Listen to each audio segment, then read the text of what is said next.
Oh boy, you opened a can of worms, but let's go ahead and go through it since we're already here. All right, so these here are drawers. These things back here are cages. Granted, these are green tree pythons, and these over here are ball pythons, but that's what the gist of it is, right? So let's go through the first question, which is drawers versus cages.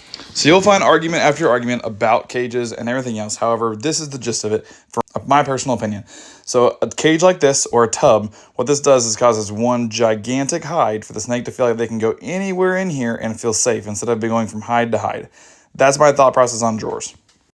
This is a cage environment, so with a ball python in here, you could put like hides over here, a smaller rack, do the whole just in whatever finagle.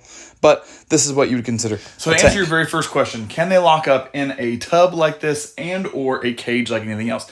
The answer is yes. It does not matter where they're at as long as they're comfortable, they're in the mood, it's that time of the season. As long as they are willing to hook up, they will do it under a rock, in a tub, in a cage, on a cloud, wherever it may be. Maybe not the cloud, but you get what I'm saying. Now on to the more tricky question, the cohabitation one. So here's kind of my opinion on it, right? In a rack setup like this, in a cage setup, anything like that, cohabitating is a no-go, really, because it's the space that's the problem.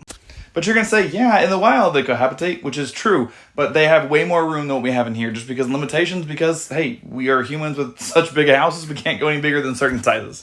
So if you wanted to cohabitate ball pythons, for example, I would say as bare minimum, you would need something that is at least probably 15 foot wide, 4 foot deep, and height maybe like 3 or 4 feet, because then you have different layers and ledges, right? Green tree pythons like this might be a little bit different. They probably need somewhere around the range of like 4 feet wide, maybe 5 feet wide, 4 or 5 feet tall, and a few feet deep, just because they gotta have enough space to get away from one another whenever they're not in heat, and that kind of stuff, right?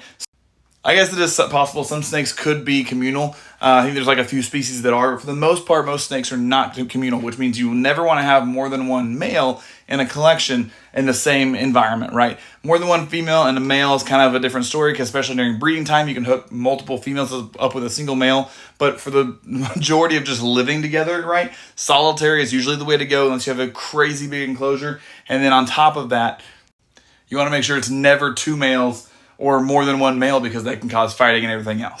So yeah, that's long and skinny about tubs versus cages, and also can they copulate inside of those. If you have any more questions, let me know. I'll be happy to help you where I can.